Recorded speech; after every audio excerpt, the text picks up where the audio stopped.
Well, today's the day, folks, that not only does the Nintendo Switch 2 has released today, but also Mario Kart World also came out today as well. And I'm like, oh, the hype is now finally over, which I'll discuss more about that later. So, greetings, ladies and gentlemen, it is I am the one and only Joy here, and once again, I am back for the likes of the Mexi Toys videos.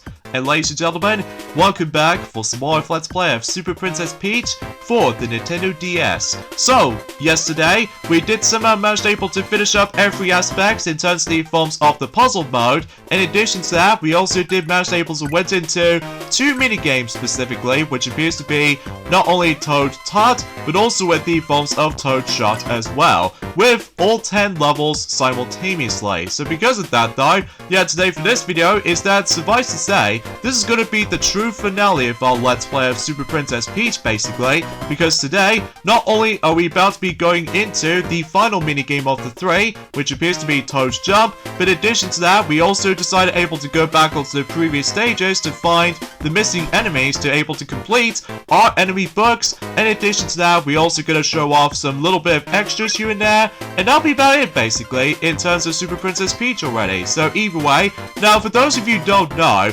on this particular beginning portion of this particular part, usually for the sake of the forms of the majority of Toad's Jump segment, basically this is going to be a post-commentary segment, because as far as I'm aware, I did manage to able to ask Coco Bandicoot to able to actually fix that particular technical issue with the actual microphone, and sure enough, she did manage to fix it for me. So because of that, I would like to thank Coco Bandicoot for me to able to actually fix that particular problem of the actual microphone with the actual sensitivity for able to actually access to Toad's Jump, because I did manage to able to practice this on my spare own time, and most of the time the microphone just didn't pick up at all. So yeah, I would like to thank her for doing so. So either way, because even then, I was originally trying to able to delay this particular part during at some point by the end of the week, but it turns out about the fact that, you know, Coco Bandicoot did manage able to fix the microphone for me. So as a result, that it is now definitely possible to able to actually go for 400% completion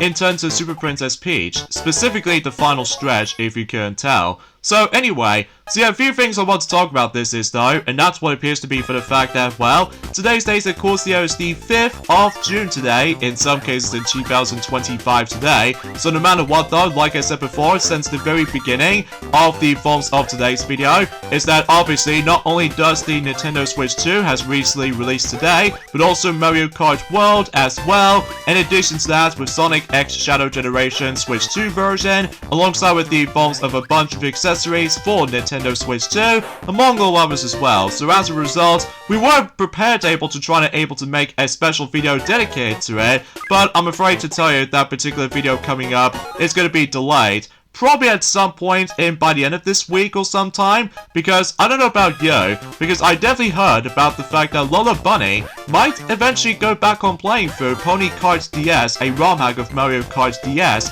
probably at some point until tomorrow, because as far as I can definitely tell, for the fact that we were expecting to able to actually get games with it, with Nintendo Switch 2, but sadly to tell you though is about the fact that the actual thing itself has officially been delayed at some point in Saturday, which, to be honest with you, I don't mind it at all, especially considering for the fact that we just want to get these two Let's Plays finished before we're able to actually, you know, let Maxi go back on playing through Paper Mario to do the last few bits, in addition to that with future Let's Plays to come. So either way, an occasional redo Let's Plays from time to time, so that's besides the point. So yeah, here's the forms of Toad's Jump, by the way, which like I said before, this particular segment is going to be post-commentary from now on, because as far as you can definitely tell, you have to use the microphone in order to able to actually just make Toad jump. Like, just trying to able to blow into the microphone to make him jump, or if you're trying to do a longer blow, basically though, that allows Toad to able to jump a little bit higher, and also straight to the point about the fact that if you're trying to blow even more, obviously though, Toad will able to actually flutter down a little bit. So now, if you couldn't tell already about the fact that, yeah, I accidentally failed once, specifically in level 4, because truth be told though, is about the fact that this particular minigame encourages you to do a lot of timing skill, because otherwise though, if you get hit by any other enemies or fell to the bottomless pit, you have to restart the entire stage again. So because of that though, for the most part it's not too bad on the original hardware, on the DS specifically, because thankfully though, with the forms of the DS Lite, in addition to DSi and DSi XL, the microphone has always had to be on a center, whilst compared to the original DS model back in 2004, the microphone was obviously placed underneath the bottom screen. That could be also applied for the majority of the 3DS models, which, truth be told though, I was expecting to try to able to experience this minigame on the 3DS, but truth be told, the microphone position is rather awkward though, especially considering for the fact that, again, I was assuming it's going to be directly into the middle of the actual dual screens within the 3DS systems, but it turns out it isn't. So either way. So there's also another thing else I'd like to explain to you all, is about the fact that, speaking of Mario Kart World, that I have no idea where the reviews are, because I know for a fact that the game has been out very recently, so maybe it's about time that we can able to actually hear more about the actual reviews of Mario Kart World at some point. Well, I suppose that particular conversation can wait though, especially we'll let Lola Bunny to able to actually mention about the full-stat review scores of Mario Kart World during at some point until tomorrow, if possible. So either way though, now as far as I'm aware, that I found was a little bit odd, considering about the fact that with Mario Kart World's criticism that someone did manage to point it out. Like for instance though, he did manage to point out 5 different nitpicks about the forms of Mario Kart World. Like for instance though, the lack of 200cc, which unlike in Mario Kart 8/Mario Kart 8 Deluxe, in addition to Mario Kart Tour as well, those games do have 200cc, and I'm pretty sure that could be also applied with Mario Kart Live Home Circuit for the Nintendo Switch. So chances are though is about the fact that maybe potentially for DLC or something like that. Well, it turns out it's not going to be the case, unfortunately. So because of that though, and also the lack of 3 battle modes, like for instance though is about the fact that, you know, we're going back into a standard 2 battle modes specifically, with Blue Battle and Coin Runners especially, and also no story connecting the open world, and open world looks concerning, and in addition to only 32 tracks with 2 being variants, so making a grand total of like technically 30 tracks all in all, which again, I'm probably not going to spoil things too much for you guys, especially considering about the fact that that game came out just recently. So no matter what though, it's about the fact that we can able to expect the hype of it. So speaking of hype though, is about the fact that there's also worth noting for that yes, State of Play has already been happened yesterday, and it was okay. I mean, it's not the best in the world, but it does have some interesting selections of games are about to be coming out, not only for this year, but alongside with 2026. So, the first thing they did show off in State of Play, which appears to be Lumious Arise, which I'm pretty sure is almost like a spiritual successor to Tetris Effect or something like that. And sure enough though, it's about the fact that it's going to be releasing on PlayStation 5 with PlayStation VR 2. So I don't know when exactly that particular game is going to be released exactly, but we shall see. So in addition to that, there's also Delphi Corporation. I believe I have no idea what that game is about exactly, because mind you, they haven't exactly fully utilized the hype about the forms of State of Play as much as the forms of how it does it for, you know, Nintendo Directs and all that stuff, which we still have no idea when the next one is going to be at, because the last time we actually got the, you know, the Nintendo Direct presentation is either on, you know, Mario Kart World dedicated, focused Nintendo Direct, but also with the forms of Nintendo Switch 2 Nintendo Direct. So either way, but truth be told though, is about the fact that hopefully by that time until tomorrow comes, then obviously though, the Summer Game Fest is about to begin at some point in tomorrow. So expecting to be a little bit more curious enough to see about the forms of the library of games that will be revealed for that particular event, including with the forms of new stuff for Nintendo Switch 2. So I'm still really hoping about the fact that if Dragon Ball Sparking Zero will eventually make it to Nintendo Switch 2, but if it doesn't, then I'm simply just gonna give up the actual hopes for it, unfortunately. So But as you can tell, we're now on to the 10th and the final stage in Toad's Jump, and yeah, it's going to be a little bit trickier because obviously though, Toad is basically on rails throughout the majority of the minigame, so it feels kind of a similar concept as the forms of Sonic in the Secret Rings a little bit, and even with Sonic Runners, don't forget. So as a result, you're constantly running forward, and you simply just try to jump over obstacles like bottomless pits, enemies, and you get the idea for this point. So yeah, I guess that's all there is to say in terms of the forms of Toad's Jump specifically. I mean, it was there for the sake of the forms if you really want to have some bit of capabilities of what Nintendo DS can do. So no matter what though, it's about the fact that, again, I would like to thank Coco Bandicoot's able to actually fix that technical issue. So either way, so that was it. That's every single minigames in Super Princess Peach. So all in all, if you're probably wondering what really happens if you do manage to able to complete everything, not only in terms of minigames, but in addition to puzzles, in addition to completing every single main stages in the game, including extra stages, you're probably wondering.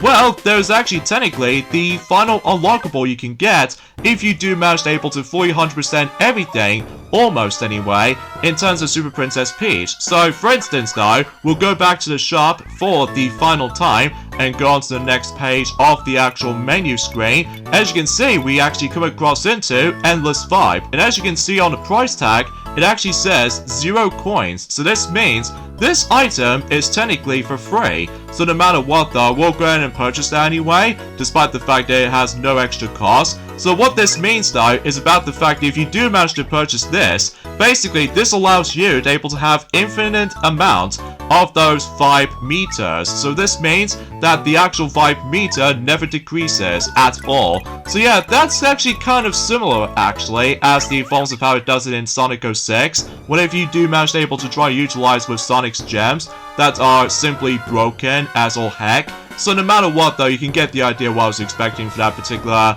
similarities to that. So yeah, that's that. So the next thing I want to point out is about the fact that there are technically a couple of enemies I did somehow miss during the forms of this whole entire process of that particular enemy book, as I mentioned this earlier. Well, here's the thing though, because I did accidentally miss, technically, 2 enemies in World 3, and there's also about the fact that, remember what that particular rare enemy that we've only come across into for about 3 times already? Now, generally speaking, that was about the fact that there's actually the rare enemy called the Starfish, which obviously though, that was actually by far the most difficult enemy to encounter. And suffice to say though, is about the fact that there are 3 of them in total with that particular Starfish enemy. So no matter what though, technically, for what I did manage to able to discover, that I've technically hit him for about twice so far. 1 in World 2 and 1 in World 6, but not World 5 because of hesitation. So because of that, yeah, apparently though, is about the fact that whenever I do manage to able to hit one of those Starfish enemies once, basically though, those Starfish enemies will never respawn in those specific levels again. So no matter what though, technically speaking though, is about the fact that, imagine if I was going to go back into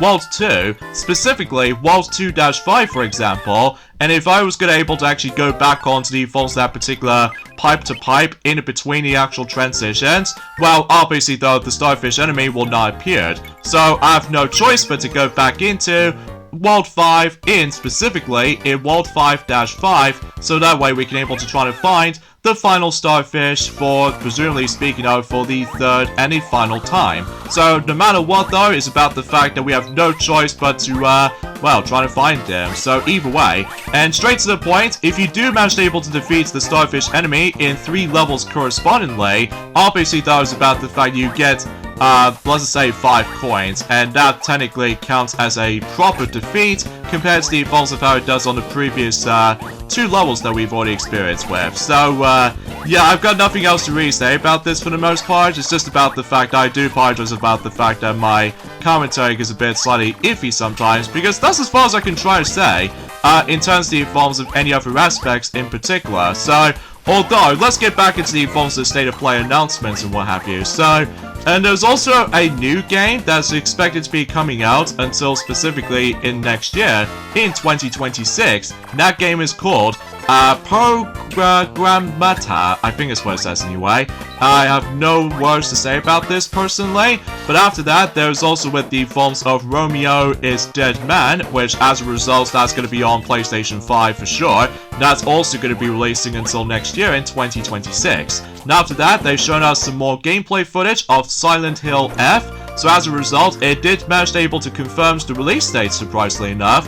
That's what it appears to be is going to be releasing in just about a month before Halloween. So no matter what though, it's expecting to be releasing until the 25th of September in 2025. So yeah, I guess it's that. And then, unexpectedly, there's going to be a next installment of the Bloodstained series of games, which this time what appears to be Bloodstained the Scarlet Emergement. So yeah, that's actually interesting, especially about the fact that we've got so many of those Bloodstained games at this point, because again, it reminds me of so much of Castlevania almost. So anyway, and enough being said is about the fact that the next game they did show us, which appears to be Digimon Storytime Stranger, which, as far as I'm aware, that game has now been confirmed the actual release date for it. That's about to due out at some point on the 3rd of October in 2025. So, yeah, that's interesting to say the least.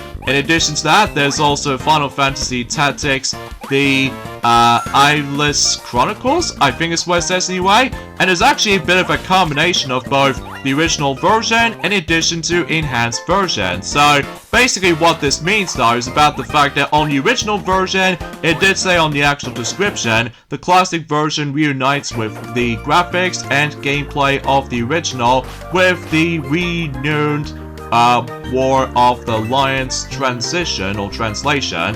And with the enhanced version, it does manage to feature the renew interface in addition to extensive additions and adjustments to the story and fully voiced dialogue and much more. So yeah, I guess it's that. Because I do know for a fact that the original classic version was obviously based off from 1997, the original classic for the PlayStation. And no matter what though, the actual release date has also been confirmed as well. So that's going to be due out at some point on the 30th of September. So because of that though, and it's also releasing on PlayStation 4, among all any other systems for that matter, including Nintendo Switch.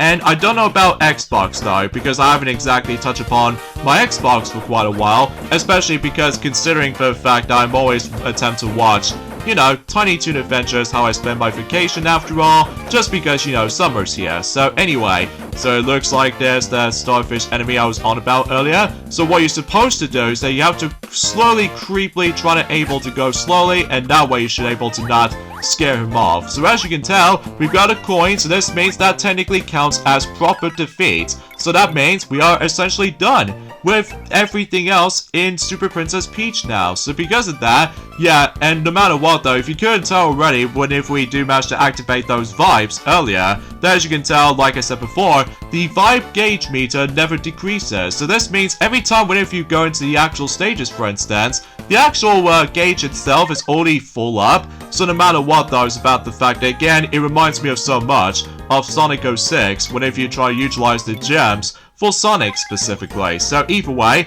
in fact, we'll try to demonstrate that for one last time, specifically in World 1-1 quickly. So as you can see, yeah, as you definitely tell, the gauge is already full up. And this means about the fact that you can able to actually use that in infinite amount of time, which is essential if you really want able to try to take on the final boss again. Well, except the fact that I've already dealt with the actual final boss twice, with no issues whatsoever, despite with the janky hitbox sometimes. So, apart from those side things though, everything else checks out there basically. So either way, and also no matter what though, there's an option for you. You can able to actually turn on or off for that particular Endless Vibe mode, which I'll try to show that off for last. So either way, so for the most part though, it's about the fact that the Endless Vibe is basically almost like a, well, the easy mode of any sorts. So chances are though, it's about the fact that I'm only going to be showing you guys for that particular Endless 5 at least once or twice. So, because of that though, technically we've already beaten the game already, so there's no point for able to try to utilize with the phones of trying to replay for the exact same stages again, because you know, we've gone through everything. So either way, and it's also reassuring about this too, that if we go back onto, let's say, World 1-2 quickly, because I noticed about the fact that there are some cool option selections we can select on the pause menu, such as, for instance, there's the abilities, where basically though it does manage to show you what specific abilities you did somehow learn throughout the whole game. Now normally though, when you start the game off, then you're able to actually learn technically 3 abilities at first, which appears to be, well, not only Bulb Briller, but in addition to Slide, and especially noticeable with the phone's that particular other ability, which appears to be, well, I can't really tell for sure, but either way, Hill Slide, so there you go. So obviously though, you learn those abilities from the get-go, but you also see the other descriptions about the forms of other abilities you will learn by encountering them in some stages, and in addition to buying them on the shop. So either way, and of course trying to deal with the forms of the final boss for the first time around. So yeah, you can get the idea for this point. So either way, and there's also the quit option, where basically if you somehow managed able to have had enough for the actual toughness as far as I'm aware, well, you can just simply try to select quit, and obviously as you can see that Goomba was actually walking onto the left side of the screen, and no matter what though, if you go back to the title screen right there, it actually gives you the option to able to get onto the resume point. So if we try to select yes, basically, this allows you to able to get onto the resume point. So because of that though, you can able to continue where you left off, depending on what level you go into. So, but if you select no, on the other hand, you're simply trying to go back onto the actual title screen itself, in addition to the file selection screen as well. So that's something worth noting for. Especially that, imagine if you're on the, a school, for instance, that obviously though, if you manage to carry the DS around with this game in particular, then obviously though, you can able to actually save your progress at one point, and obviously though, about the fact that if you're onto your break time or something like that, or lunch break, then you can obviously resume when you left off, obviously. So either way, pretty useful feature, especially you don't want to lose your progress during the forms of the actual level progression. So yeah, I guess that's that. So now let's move on to the final 3 modes in terms of the forms of this game actually has to offer. Like for instance, we got ourselves this particular enemy documentary right there. It actually shows you the forms of several enemies you did somehow encountered or defeated. So no matter what though, it also shows us a brief description for it. So you can definitely tell for the fact that those sprites look very interesting to say the least, depending on what their emotions they're on. So either way, in addition to that though, it's about the fact that, well, as far as I'm aware though, it's about the fact that it's hard for me to explain about this particular subject though. But anyways, let's get back into the forms of some more state of play announcements. The next game they did somehow revealed, which appears to be kind of an odd one, which appears to be called Baby Steps, where basically though it's almost like an open world kind of game, but you obviously take control of this fat person, and you have to deal with the forms of a lot of baby steps while walking, and I'm like, that's very odd in terms of concept, but either way, and as far as I'm aware though, that game is going to be on PlayStation 5 for sure, and that's going to be releasing until the 8th of September, so either way, well, not long now, until approximately 5 or 3 months in particular. So anyway, next up we have is Hirogami. I believe that game is going to be releasing until the 3rd of September in 2025 on specifically for PlayStation 5. And also we got something new for Everybody's Golf Hot Shots, because technically speaking though, the last time we actually heard about that game was back in March in Nintendo Direct by the end of March. So yeah, that's actually kind of interesting. What's even more crazy is that not only does it show us a new release date for it, which appears to be the 5th of September in 2025, but also you can able to actually unlock Pac-Man as a bonus character, and I'm like, that's pretty cool, especially considering for the fact it's almost gone pretty close to the proper Pac-Man Golf game, to be more specifically. But regardless of such though, I'm very pleased about the fact that Pac-Man is going to get a lot more represented for the sake of the films of this year, because you know, this year will mark the 45th anniversary of Pac-Man himself. I mean, the only ones in these left now is of course Super Mario Bros. 40th anniversary, which hopefully hopefully that will come during at some point until 3 months time. So either way, the next game they did somehow show us, which appears to be Ninja Gaiden Rage Bound. That game is going to be releasing by the end of July, specifically July 31st in 2025. And no matter what though, not only is it going to be releasing on PlayStation 5, but in addition to PlayStation 4 and Nintendo Switch, at least as far as I do know of anyway. And yeah, I guess that's that. So the next game they did show us, which appears to be Carrion, which I think that game is going to be basically, it's almost like a rock climbing simulation kind of game. So no matter what though, it reminds me of so much of The Legend of Zelda Breath of the Wild or Tears of the Kingdom for that particular gameplay style, except the fact that it's going to be on PlayStation 5 exclusive as far as I'm aware of. But either way, that game also is going to be releasing until the 5th of November in 2025, so yeah, I guess it's that. And also, after this, we got ourselves this very cool compilation game is going to be on its way, which appears to be yet another fighting game, except this time for age 18 and up. And you know exactly what I'm talking about. Yes, Mortal Kombat is getting a compilation game at long last. So, yeah, about time actually.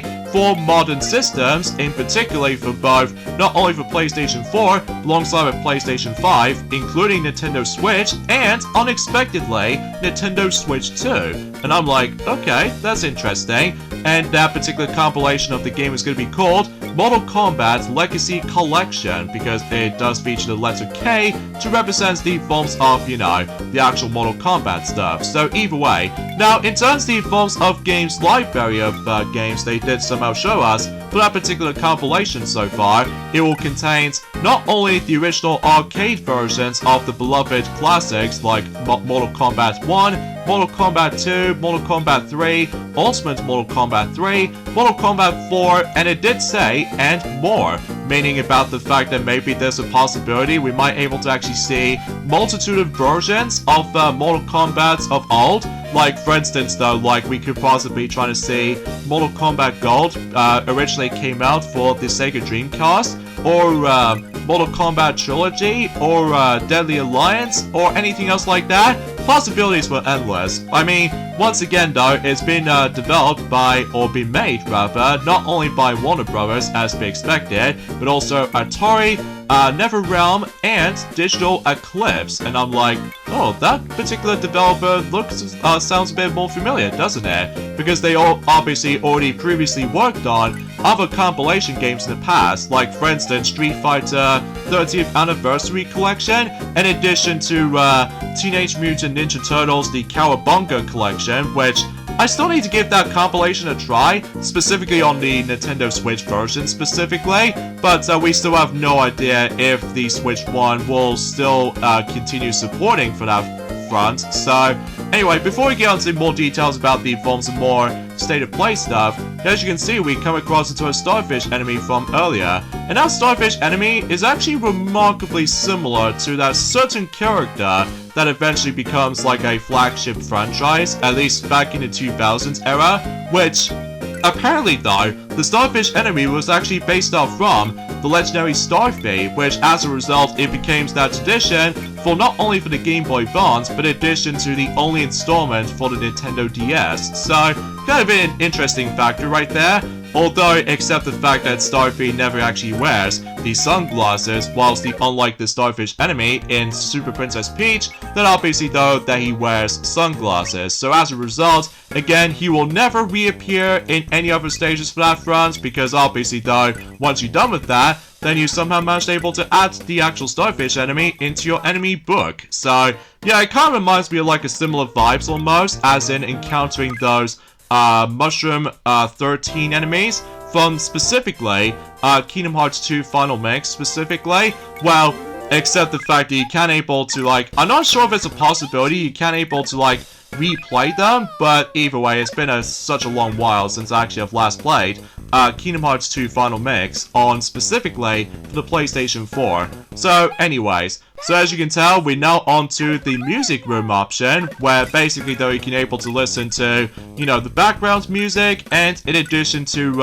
voice clips for Princess Peach, and also if we hear this for a second, that particular music was actually what happens if you do manage to die in a level, which means you get game over. So, but luckily though about the fact that this game in particular does not have the life system, thankfully. So either way, because chances are though is about the fact that, well, for the most part, I actually did manage to able to breezily win for this game, no problem, without any some sort of major issues. I mean, sure, I did occasionally get hit a couple of times, but thankfully though with the calm vibe, it'll make the entire game a total breeze. So, but I digress. So, yeah, I would have liked able to originally try to mention more about the forms of more state of play stuff, but I'll let Lola Bunny be able to mention more about that particular subject during at some point for the likes of in tomorrow's case. So anyway, yeah, I guess that's all there is to it.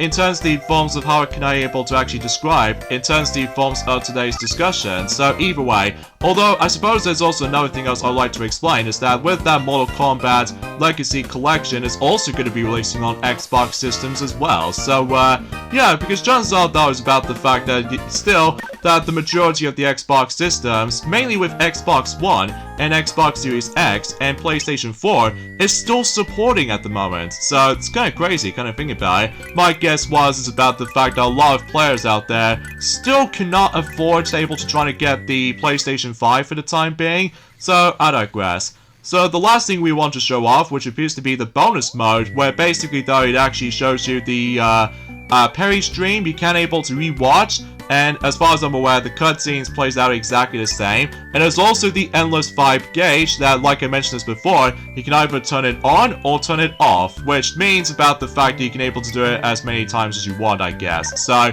because originally though, that when if you get to the bonus mode in the first place, that particular option was actually locked, so something's worth noting for. So let's give my final thoughts of Super Princess Peach before we're able to actually end off this Let's Play for reals.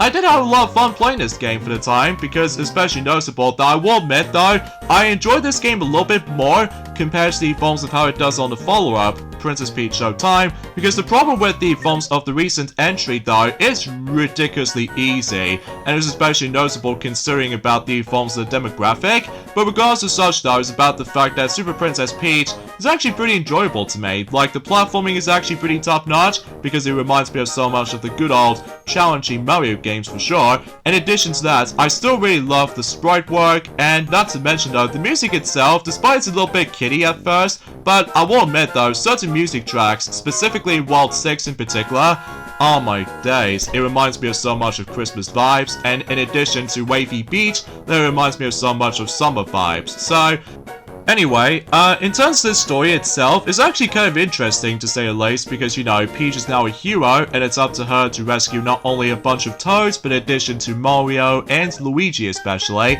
And in addition to that, the controls themselves is actually pretty good, at least specifically when it comes to button controls, because we already know for a fact that there are certain sections that does require you to use stylus, in addition to microphone as well, for one of those mini games in particular. But apart from those side of things though, I have no complaints there. So all in all, I did have a great time experiencing this game. So either way, and thank you guys so much for watching our Let's Play of Super Princess Peach for the Nintendo DS, and this is me, Joy, here, and I'm from the likes of the Mexi Toys, as be expected, and I'm still really looking forward to able to be trying out my glorious Nintendo Switch 2 for the first time, in addition to Mario Kart World on my spare own time, if that comes out. So either way, so thank you guys so much for watching, and we'll see you guys at some point for the next new Let's Plays to come. So I'll see you then, bye!